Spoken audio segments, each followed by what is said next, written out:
Hello there. How delectable to meet all you fine people who watch this channel. And before you ask, no, this isn't Matthew or Vitus. These intros have been commandeered, so to speak. Shut the hell up. Now, today's story is about killers. Yes, I felt that chill run down your spine. Now, breathe in and focus only on the sound of my voice. And let's delve into the dark together.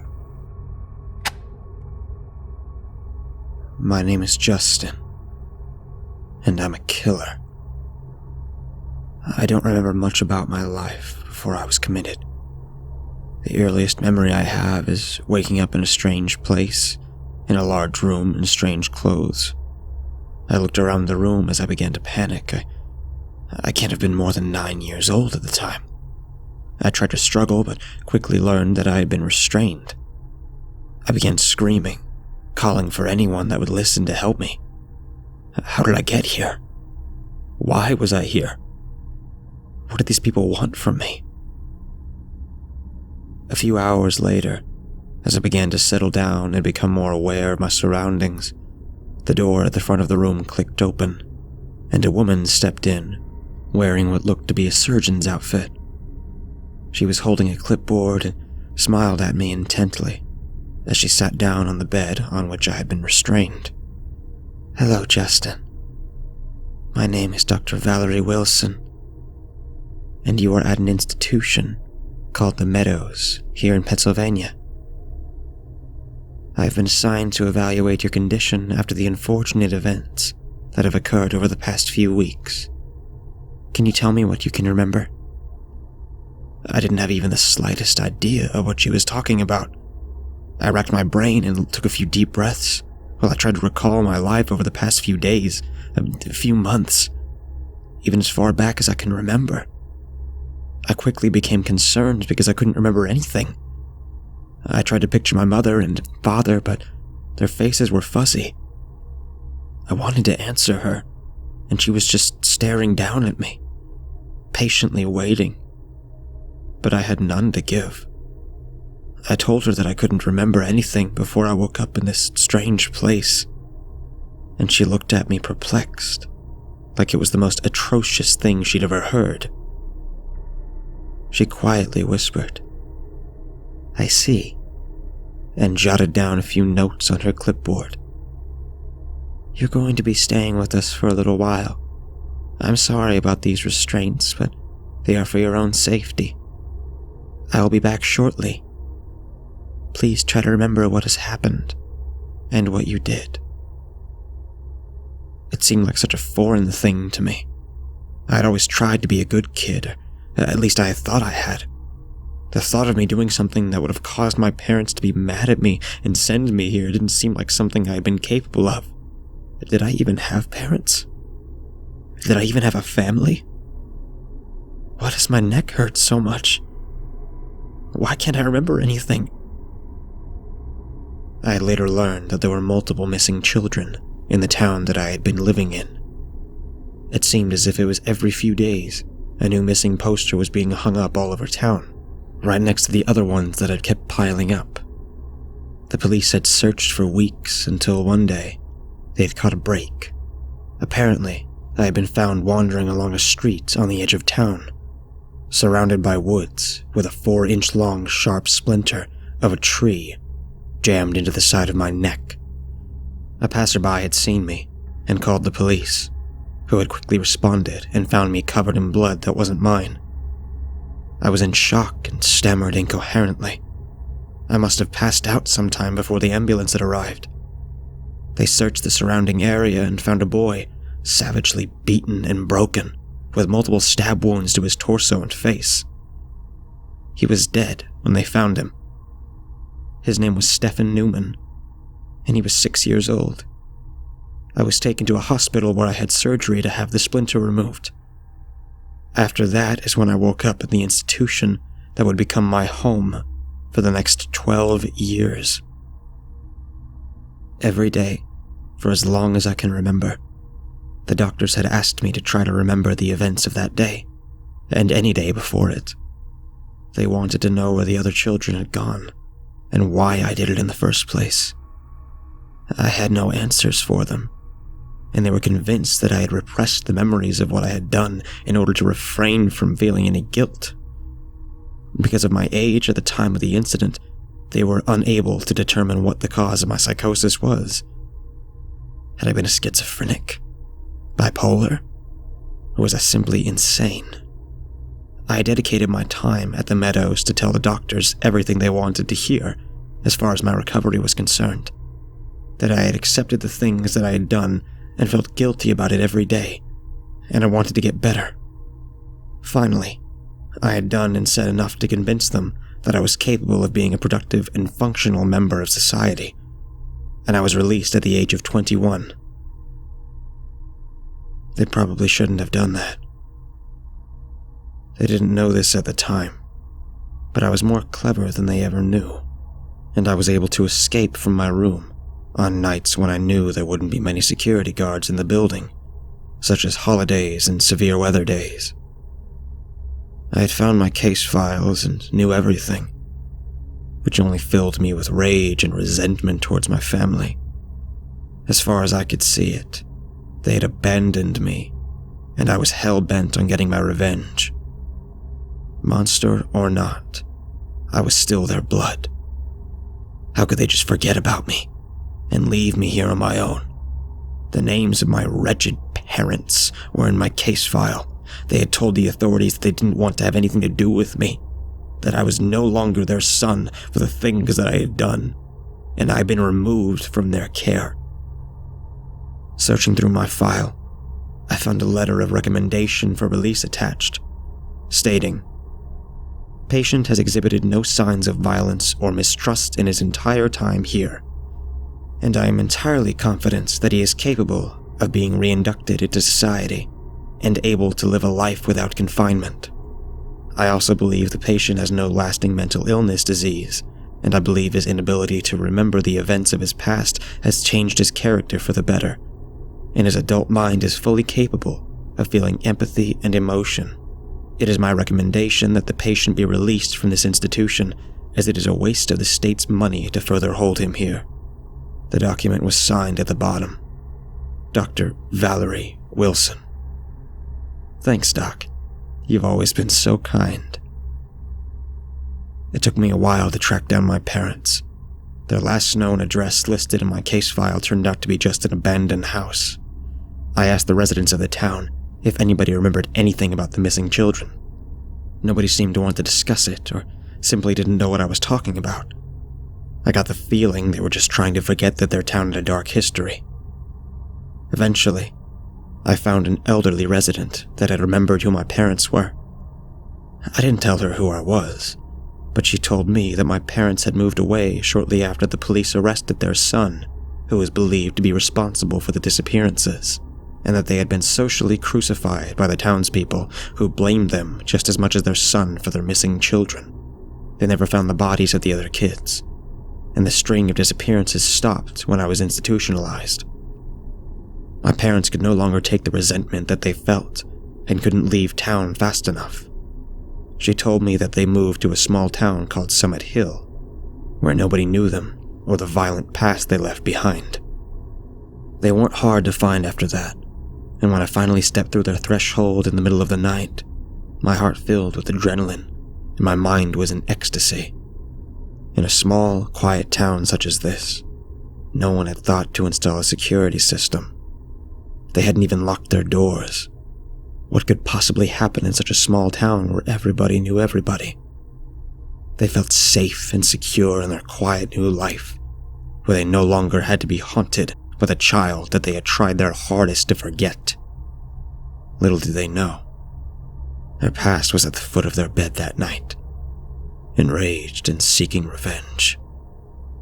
No matter how much I wanted to confront them and hear their pathetic excuses for abandoning me.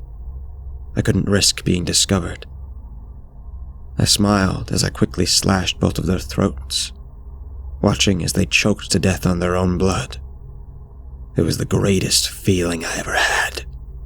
All of those years, I had to endure being in that place alone, and the anger that I had towards these two less-than-nothing people in front of me had drained out of me as the blood drained from their bodies. I placed the knife in the hand of my so-called father and covered any trace that anyone else had been in the house. Nobody would figure out the connection between me and them. As far as anyone knows, I don't know who my parents were. There's no way I could have been responsible. To the authorities, this would look like a simple case of murder-suicide. I found myself laughing hysterically at the glorious sight of it all. Rest in peace, Mom and Dad. Your son had come home. I hope you rot. Despite me getting my long-awaited revenge, it didn't take long for me to start feeling empty inside once again. I took odd jobs where I could get them, and eventually moved into a dingy apartment in a town called Tamaqua, not far from the town in which I had killed my parents. I quickly realized that I had no real goals or ambitions. All I knew was that this hole in my chest was slowly growing with every month that passed, and I didn't know why. I had killed my parents, but I felt like they had deserved it and wasn't really keen to kill again. I needed to find some other way to fill this hole inside of me, and find it I did. While surfing the internet one day out of complete boredom, I stumbled upon No Sleep on Reddit. I came across stories of monsters, the supernatural, and stories of the bizarre. I was fascinated, but found myself drawn to the ones that had involved serial killers. I wanted to understand the mind of a serial killer, but I just found that most of them were insane or had twisted motives to justify their demented character. To my knowledge, I wasn't insane. I had no problems making clear decisions, and I felt like the dispatching of my parents was justified. I had no explanation for the things I had done as a kid, however. I couldn't even remember having done it. I would casually read through the comments of my favorite stories and was surprised to find that the stories that garnished most of my attention and admiration had comments on them from the same Redditor, whose username I will withhold for obvious reasons. The majority of her comments read, "I am new to this site, and all of these stories have me creeped out and paranoid about strange noises that I hear in the night, or the crack of a stick that I hear in the woods. Sometimes my husband had to wake up in the middle of the night because I'm screaming for no reason. This website seems to be doing something to me. I'm a grown woman and I think I'm going insane." What did this woman know about being declared insane? She has no idea what it feels like to be labeled as such and disowned by your family. That's when I clicked. Well, I'll just have to show her. I found my new purpose. I was going to find out who this woman was and literally drive her to insanity. Reading No Sleep has caused her to be so psychologically out of whack that it would be easy for me to stage disturbances around her house, making her believe that ghosts really did exist, or monsters really were watching her from the trees. After all, No Sleep is all about being scared, isn't it? This was going to be the achievement of my life, to make a person feel what I felt. I would finally have somebody I could relate to. I struck up a casual conversation with her on Reddit, and after many days of trust building, she told me her name and the town that she lived in, which coincidentally turned out to be a town in the mountains of Pennsylvania, not far from where I currently lived. It was fate. This also gave me an open door to her psyche, should I need to push her even harder if my scare tactics weren't cutting it. Obviously, I'm posting this under a different username than the one I used to contact her.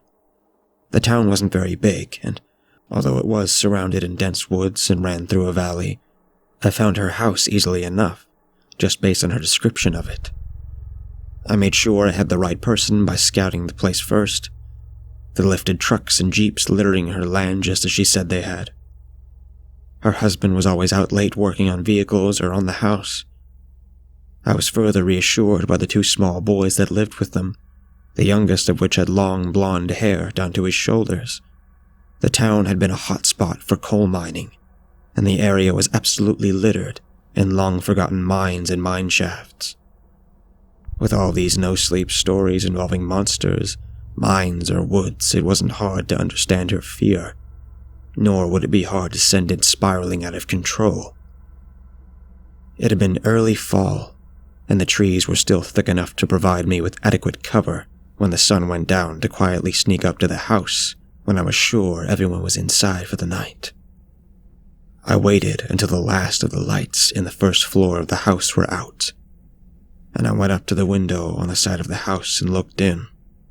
Sitting on the couch with her face illuminated by the phone she held in her hand was my target, my new obsession. I could easily guess at what she was doing. That's when I noticed what looked to be the fluffiest blanket I'd ever seen resting on her lap. After watching it for a while, I thought I saw it move. Turns out she had a dog, which she failed to mention. Damn it, I quietly whispered to myself. This was going to make my task a little more difficult. I had to be even more careful to conceal my presence in the area, for fear of the dog discovering me and sounding the alarm. After thinking it over, I realized that I could use this to my advantage by setting the dog off and quickly disappearing, leading her to believe that the dog had gone crazy or heard something that she hadn't. I executed my plan to near perfection.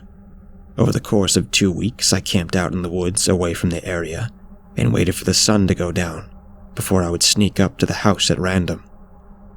Every night, it would be something different. The purposeful snapping of a branch when she stepped out of the porch for a cigarette.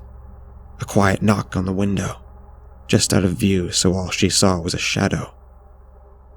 I got an adrenaline rush every time, and it was like winning the lottery when I would hear her talk about it to her husband, about strange things happening around the house, and having the feeling of being watched. No matter how diligent and aware she would be, I'd always avoid being discovered. It was the ultimate game of cat and mouse. I could tell I was driving her completely insane. She blamed everything from ghosts to wendigos and went so far as to suggest aliens were watching her. She spoke about it to her son, telling her about the man in the attic. What she didn't know is that when the children went up to their rooms to play, I would wave at them from the window, just a silhouette of shadow in the dead of night. They didn't know anything better. One night, I entered the home when I was sure everyone was asleep to move things around and get a better idea of who she was. Imagine the terror she would feel when she woke up to the furniture having moved on its own. The dog was no trouble. I had thrown a piece of food through a window that contained a sedative to take care of that problem. He was fast asleep. As I made my way toward the stairs and glanced towards the fridge, my blood ran cold at the sight of what was hanging on it. A picture of my parents. What the hell is this doing here? I can't believe what I was seeing. My head started to spin and my breathing grew more rapid. Hanging next to the photo was a clipping of an obituary page from my parents. As I read through it, one part in particular caught my eye. Survived by daughter Mara and 2 grandchildren. Daughter? I have a fucking sister. I had, and it was like the floodgates had opened. Suddenly, things that I thought were long forgotten of my time before the institution began to surface. The revelation that I had a sister triggered something in my head that brought the memories flooding back. It was like watching a film reel unravel itself right before my eyes. I remember having a sister, but her name was different. I knew her as Talia. She was 3 years older than me, so she would have been 12 the last time I had seen her, which was the day I was found wandering the side of the road, barely conscious. She had coaxed a 6-year-old boy who was playing outside of her home into following us into the woods. She told him that he had a really cool tree house and that it wasn't far from where we were. He anxiously followed us deep into the trees when my sister turned to me and gave me what looked to be a broken piece of a branch that had been sharpened to a point.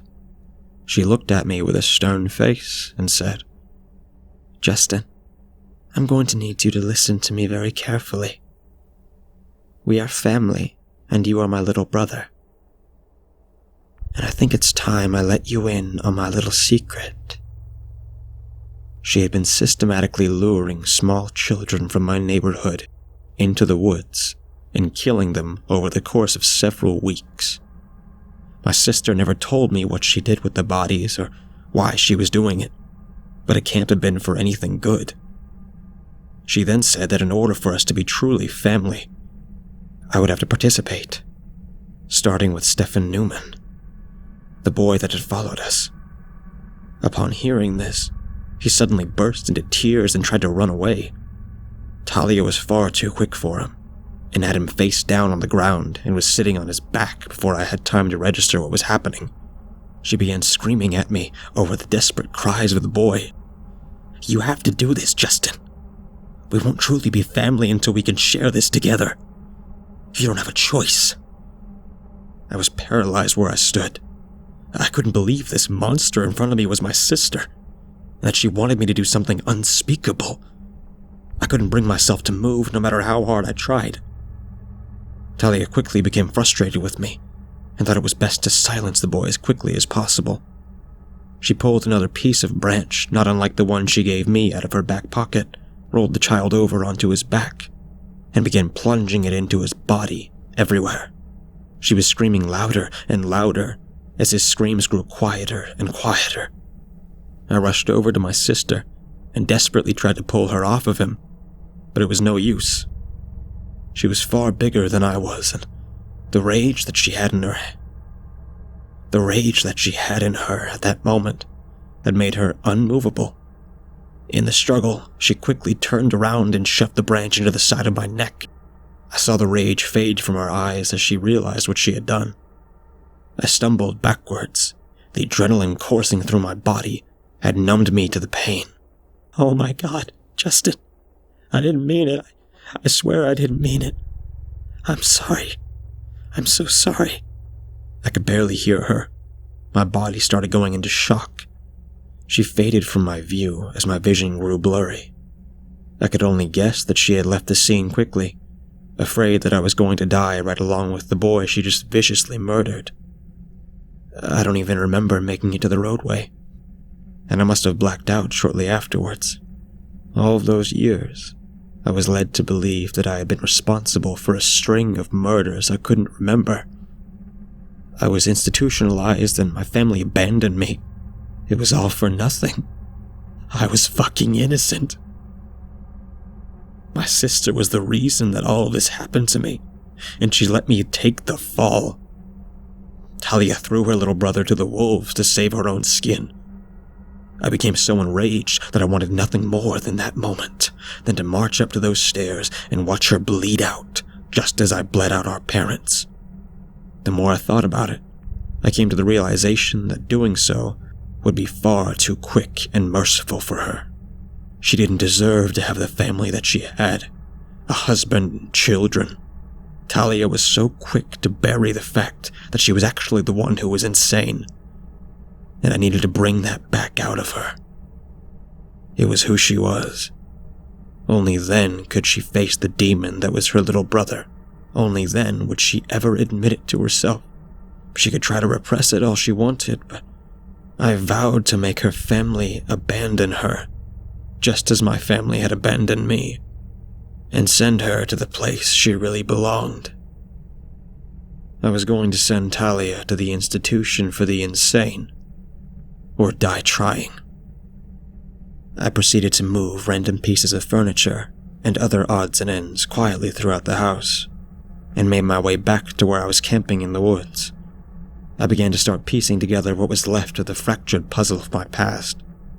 As near as I could figure it, the reason that I had lost my memory had been a combination of the emotional trauma left on me from the event and the anesthesia that was given to me when I had surgery to remove the branch lodged in my neck. It is rare, but memory loss from anesthesia isn't unheard of. This would explain why I was never able to tell the police my story and clear my name. I simply didn't remember any of it. In the struggle of trying to pull my sister off of the boy, I got his blood all over the place, and all over me. And the police came to the conclusion that I was the one that did it. They never found a murder weapon because it was lodged in my neck. They hadn't even thought to look at it as being so. I was simply a victim of circumstance. When my parents moved away, they must have allowed Talia to change her name. God forbid anyone found out she had been related to a killer responsible for so many missing children. Her husband had no idea the things she had done or what she was capable of, but I could see that being subject to no sleep was slowly causing her to crack, and I was going to exploit it until there was nothing left of her sanity. Her family would see her for what she truly is. It took a long time and persistence on my part, but she began to outwardly show her paranoia in ways I never expected. It started out with her yelling into the woods, "I know you're watching me. Just leave me alone." "Yes, sister, I am watching. You are going to suffer for everything you put me through. And all of those children you took from their parents are going to finally be able to rest in peace." She didn't even try to hide it from her family anymore, and would frequently erupt into random outbursts about how nobody was listening to her. Her husband grew increasingly frustrated with his wife's state of paranoia, and he started coming home so late at night that I knew he was trying to avoid her. Talia was right where I wanted her, and it would only take one more little nudge to cause her life to come crashing down. It was an unusually bitter cold night for late fall. It wasn't quite winter, but the temperature drop was nearly 20 degrees from the day prior. I waited for the sun to go down, as I normally did, and made my way through the woods. I knew the path quite well at this point, and I could navigate it in near total darkness. My heart began to beat a little faster. This would be the night where it was all going to come together. I had heard Talia screaming at her children and husband earlier that day, and her husband stormed out of the house in a rage and took off in the family car. She was having a breakdown, and he couldn't stay any longer. I knew this was the perfect opportunity to send her over the edge, yet I knew exactly how I was going to do it. As I crested the top of the hill, I saw that most of the lights in the house were off, and the family car was not in the driveway. Perfect. I made my way down the hill and approached the house from the south side with the least amount of windows. I needed to know exactly where she was in the house. I crept around to where the front porch meets the driveway and looked through the window that peered into the living room. She was in her usual spot, on the couch, looking at her phone with all the lights off. The children must have been sleeping upstairs. It was nearly midnight. I gently slid the window open so that there was barely a crack, and whispered through it, "I know what you did." As she looked up from her phone to where she thought the noise came from, I quickly ducked down and out of sight. "Hello?" she said. I let the cool breeze speak for me, and I crept to the other side of the house towards the front door. I lightly tapped on the glass, and the dog instantly started barking as loud as he could. He could sense my presence, but she had no idea what was going on. I heard her yelling at him to quiet down through the front door, and I snickered. It was working. I then made my way over to the storm doors that was covered with a piece of wood that led straight into the basement, and had access to the fuse box. I clicked the main fuse off, and the entire house, inside and out, went dark. I could hear her through the floorboards, starting to panic, her breathing becoming increasingly louder. I made my way to the edge of the tree line, under the cover of almost complete darkness, and waited. I knew she would have to turn the power back on, and to do that, she would have to come outside.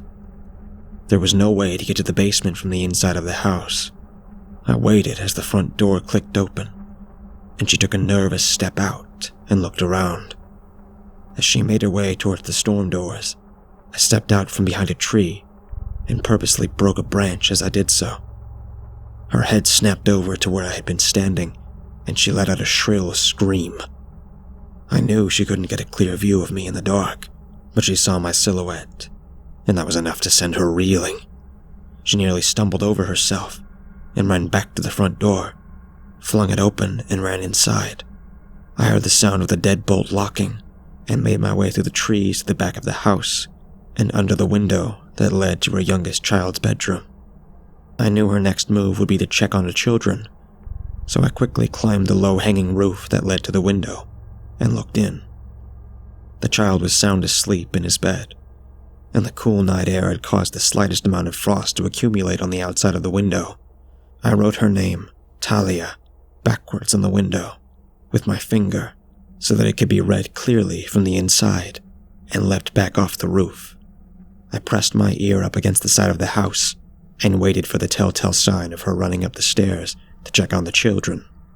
I actually jolted when I heard the scream. No, this can't happen. This is impossible. Just leave me alone, whatever you are. She was hysterical. I heard what sounded like something heavy being thrown down the stairs, followed by other sounds that told me she was destroying the house. All of the weeks that I had spent slowly torturing my sister had finally paid off. She couldn't take it any longer. How does it feel to know that you're insane, sweet sister? I could hear her rambling about things that I couldn't quite make out through the walls of the house. I caught a few words here and there. Why? Believe me. Not crazy. Something's here. Come home. Sounded like she was on the phone with her husband, but she was so incoherent she became frustrated, and it only worsened her state of mind. I disappeared back into the forest and watched. After about half an hour, her husband came tearing into the driveway and ran into the house. I could hear them arguing back and forth for what felt like eternity. Shortly thereafter, the police in a van with strange markings on it showed up. I couldn't make out what it said in the dark. 2 men wearing uniforms that weren't police had my sister by each arm and were escorting her out of the house. She was screaming at them to release her, that she wasn't crazy, and she hadn't been imagining things. Her husband just stood by the front door, watching them take her wife to who knows where. Apparently, he hadn't believed anything she said, and had been prepared for this intervention for a long time, but the events of this night forced him to act quicker than anticipated. He held the youngest child in his arms, while the older children stood next to him in the doorway, clinging to his father. At this point, he probably believed that she did these things herself, in order to convince him that she wasn't crazy, that she had staged the entire thing and had scared their children half to death just to save their marriage. He wasn't buying it. He'd had enough. As I watched the taillights of the van disappear down the road after Talia was put into the back of it, I felt a smile slowly come across my face. I had done it. It was over. She had finally gotten what she deserved, and I knew in my heart that I had done the right thing.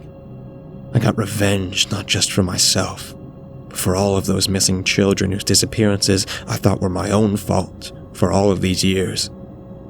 I've carried that every day with me, until this moment, until I could finally relieve myself of all that guilt. I stepped back into the cover of the trees and away from that forsaken house, leaving it all behind me. I'm in the wind now. I did a little research and found out my sister was coincidentally taken to the same institution in which I spent so much of my time, the Meadows in Pennsylvania. It was poetic justice. Maybe if I ever felt another hole growing inside of me again, I would pick another Redditor that catches my attention. After all, this was so enlightening and exhilarating. Thank you, No Sleep, for helping me find my sister and giving me a peace I never knew. Maybe I will even go visit my sister someday and have a real heart-to-heart. After all, you should never abandon your family, should you?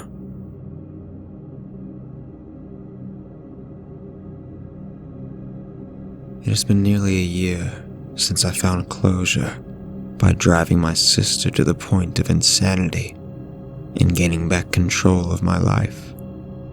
Well, at least I thought I had. My insignificant life hadn't changed much since the events of that night.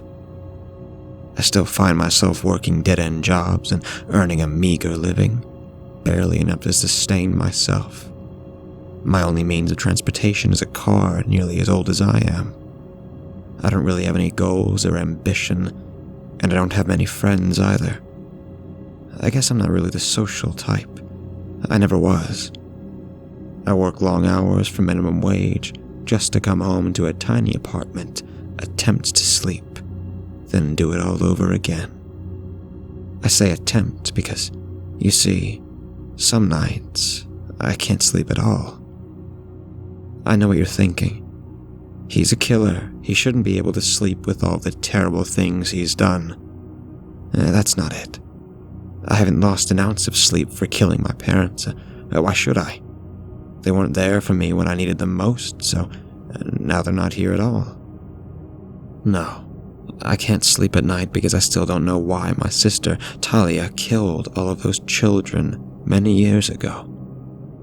Sleep brings me a reoccurring nightmare that I can't seem to get away from. It haunts me. Shadows of nearly a dozen children are standing around my bed. It's so dark that I cannot make out their faces. Maybe they don't have any. The moonlight illuminated them just enough that I knew one thing for sure.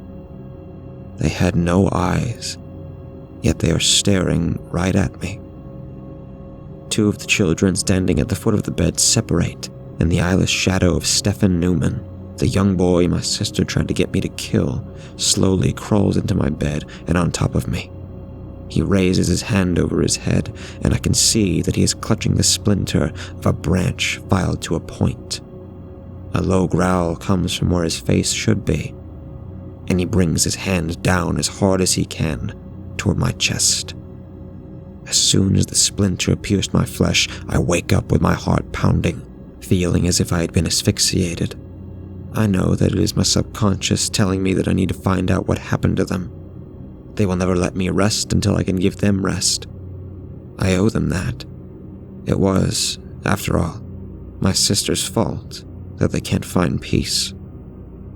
Talia is still being held at the Meadows, an institution for the insane.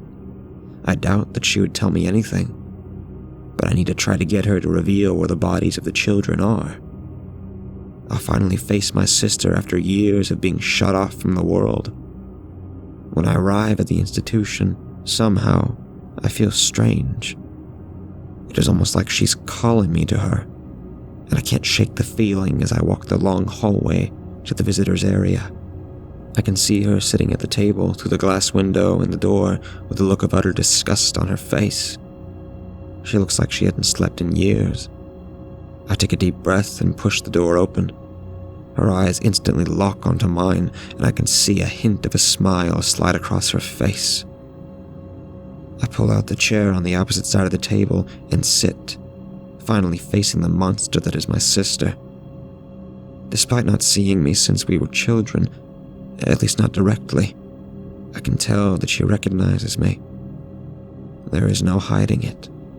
Time away from the real world has not been kind to her. Her once vibrant eyes are now the dullest shade of blue. Her long blonde hair is a matted mess, and her scent is unpleasant, to say the least. Given her current condition, I almost feel bad for her. Almost, but not quite. Talia, you know why I'm here. Do I? She doesn't even flinch. I can tell she's waiting to see how I react, toying with me. Yes, you do. You know you deserve to be here. Letting your little brother take the fall for you. I was just a kid. You stopped being my little brother the day you turned your back on me. All I wanted was for us to be family. The day you refused our birthright was the day you were no longer anything to me. She begins to rap her fingers on the table, clicking away one digit after the other. Birthright. What the hell is she talking about? Then again, she's insane. I know this, and I'm not going to play into it. I lean back into my chair and cross my arms. Whatever you thought was going to happen, you were wrong, Talia. Those children didn't deserve what you were doing to them. The look of horror on Stefan's face when you asked me to kill him haunts me to this day. I leaned forward and looked her right in the eyes. Where are the children's bodies? You need to tell me. They deserve peace. I deserve peace. I slam my fist on the table as I say this. I can't help it. She shifts slightly in her chair and scoffs. You think you deserve peace? I thought you had all of that and more when they locked you away.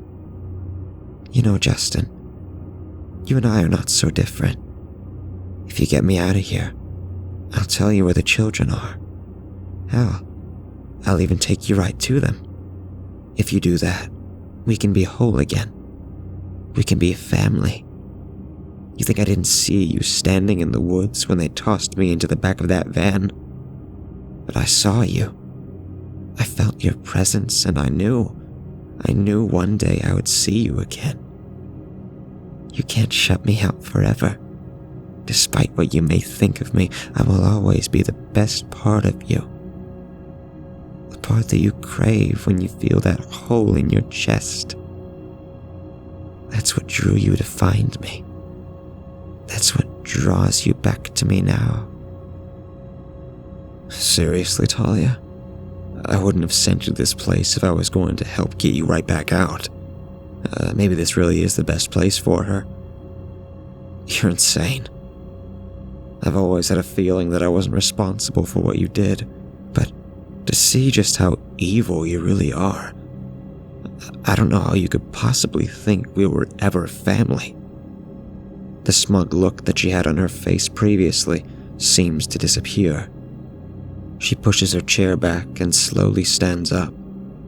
I swear I can see a tear come to her eye. But that's impossible. People like her don't feel emotion. It must have been the lighting. If you just let me back in, you would see that we were more than family, she whispers. I give her a look of confusion, but she just slowly turns and walks out of the room. She's delusional, and there's nothing for me to learn from her. I need a different approach. Talia is too arrogant and prideful to just tell me what I want to know. She's playing a game, but she's not going to win. Not this time.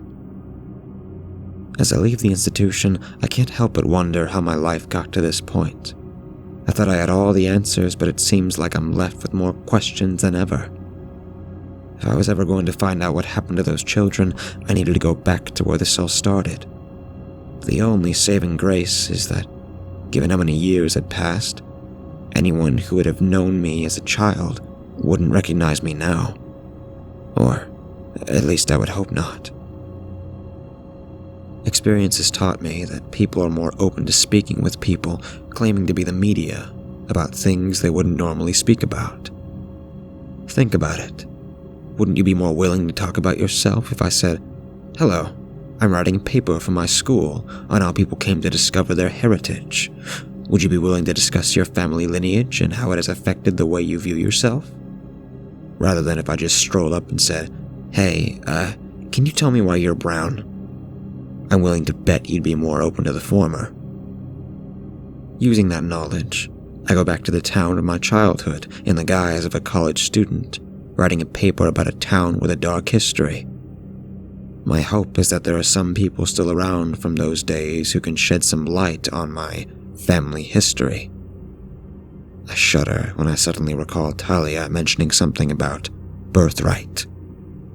I don't want to think about what she might have meant. When I was here almost a year ago, after I was released from the institution, I was only concerned about where my parents were. I didn't think to ask about anything else. Coming back here under a different mindset almost gives the town a completely different feel, like I was pulling back the veil to see what truly lies beneath. Unfortunately, the elderly woman I talked to when I was last here seemed to have passed away. I guess I won't be learning anything more from her. Asking around the local places about anyone who might have knowledge of the unsolved history of the town yielded almost no results. I say almost because the only lead I received was a local social outcast about my age, claiming that he survived the child killer. He never opened up to anyone about it because everyone thought he was seeking attention. Apparently, he withdrew from the town's social scene and resents everyone for not listening. It couldn't hurt to check it out. I arrived at the man's address, and I've got to say, I've seen some shady places in my time, but this one has to take the cake. It's a house under name only, as in it has 4 walls and a roof, though in various conditions. I could tell from my car that the front door hung crooked, and there was trash scattered all over the front lawn. Oh, lovely, I muttered under my breath. I wonder if this guy would take offense to me taking a doctor's mask in with me.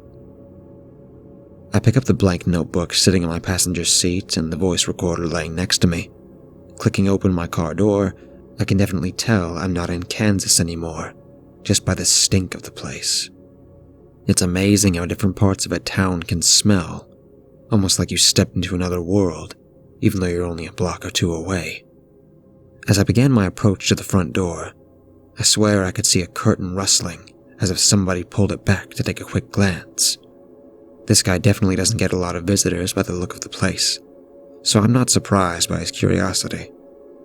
Walking up the broken concrete and climbing the steps, I feel like I shouldn't be here. Like I might learn something that will send my world spiraling even more out of control than it already is. I take a deep breath and resolve myself, raising my fist to knock on the door. Almost as soon as I knock once, the door quickly opens and snaps at the tension of the chain lock. The sound almost gives me a heart attack, like he was ready to rip the door open. He peers around the door at me and grumbles. "Yes. Who are you?"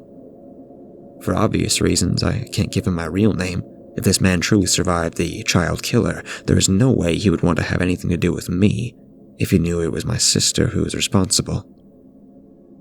I move my right hand, which is holding the blank notebook, to my chest so it's visible, and say, "Hello, my name's Jason Teller, and I'm a student at Penn State University.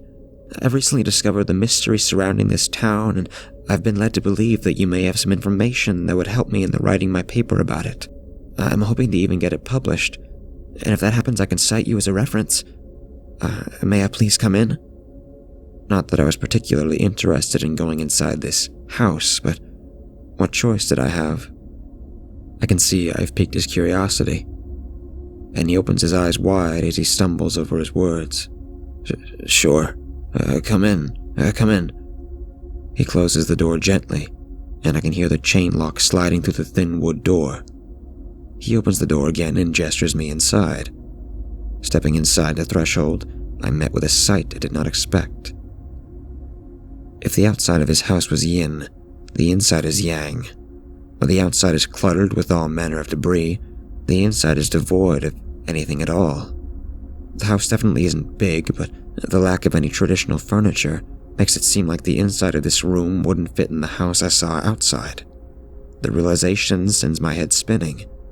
It's like I can't fathom how I walked into a space that's seemingly bigger on the inside than it was on the outside. The man walks over to a small closet at the back of the room and pulls 2 metal chairs out from it, unfolds them, and sets them down in the middle of the room. "Please, have a seat," he says. I shuffle over to the chair closest to me and promptly sit down. I take another glance around the room, but there isn't really much to see. I decided to ask my first question, hoping it doesn't come off as rude. I wasn't really expecting your house to be so... I chose my words carefully. Open. He laughs under his breath and replies, "I leave the yard looking like that, so people leave me alone. I know what people say about me, and I don't bother with them just as they don't bother with me. Cleanliness is next to godliness, as they say. So I keep the inside as tidy as possible. Less furniture and things to clean, less work. Right. I suppose that makes sense, I say. His response was entirely unexpected. Would you like anything to drink? Are you hungry? He politely asks, pointing over to a doorway leading into another room, which I assume to be the kitchen. I'm not really keen on whatever this man has to offer, given how odd my situation currently is. So I just reply, no thank you, I'm fine, as I flip open my notebook and click the recorder on. I hope you don't mind, but I like to keep both a written and verbal record for my references. Can you please start with telling me your name? Additionally, a little about yourself, I say as I put pen to paper, preparing to write down anything of value as he speaks. He sits down in the other metal chair across from me and places his hands in his lap. Well, my name is David Carter. I was born and raised in this town, and as a matter of fact, this is my childhood home. My parents left it to me after they passed a few years ago. I don't really go out much. The state provides me with most things that I need. Too many prying eyes around here anyway. Everyone always judges you.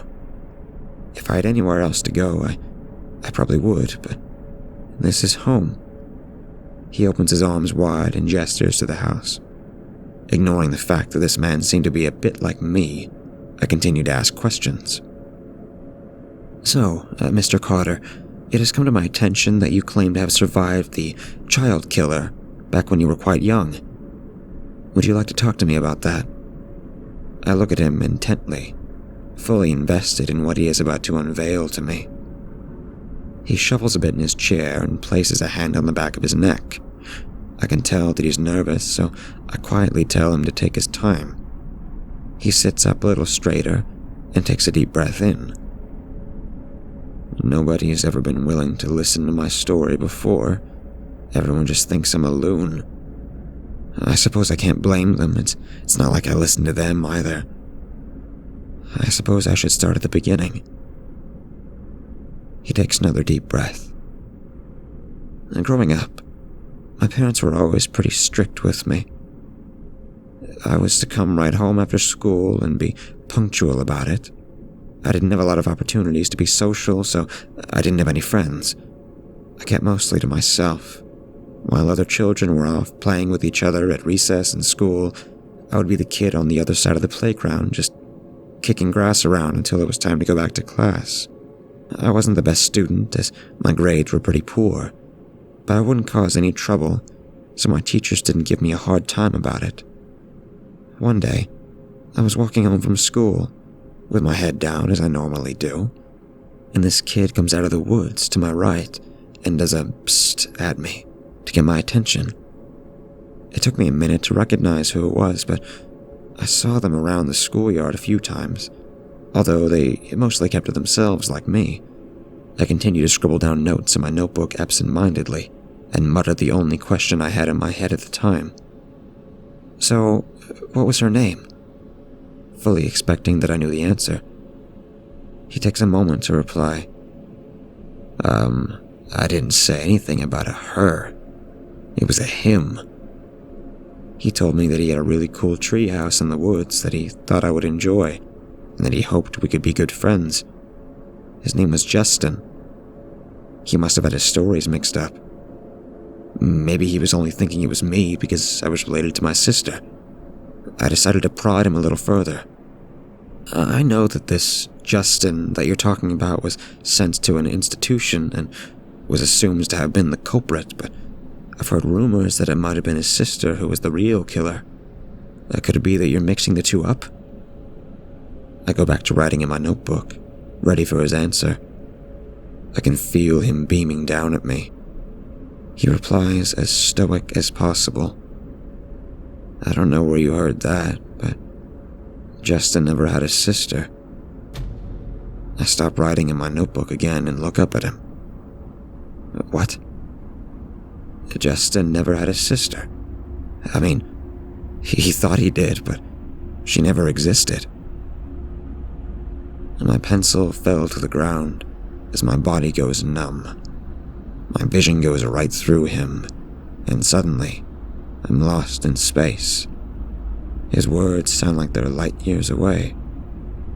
After I told him I didn't want to go see his treehouse, that I had to be home quickly or my parents would be mad, he disappeared back into the woods. When I got home, I couldn't shake the feeling that something horrible would have happened to me had I went with him. The whole situation was just too weird. I heard a maniacal laughter in the back of my head. Who is that? It vibrates around in my brain before I finally realize it's me. David seems taken aback by my sudden outburst of laughter. I didn't even know where it came from. He just shrugs at me and continues his story. I know it sounds a little crazy, but I asked a few of my classmates if they knew anything about Justin, and as I said before, I was never really a social person, but I wanted to know if he was dangerous or not. Turns out I dodged a bullet. This kid actually believed he had a sister. The other kids would see him off in a corner talking to somebody who wasn't there. Everyone just ignored him because they thought he was just that harmless kid with his head in the clouds. Sometimes he would even act like a completely different person. He would even refer to himself under a different name. Although, I can't remember what it was. Talia, I mutter under my breath. Something like that. Sounds right, David says. I'm laughing again.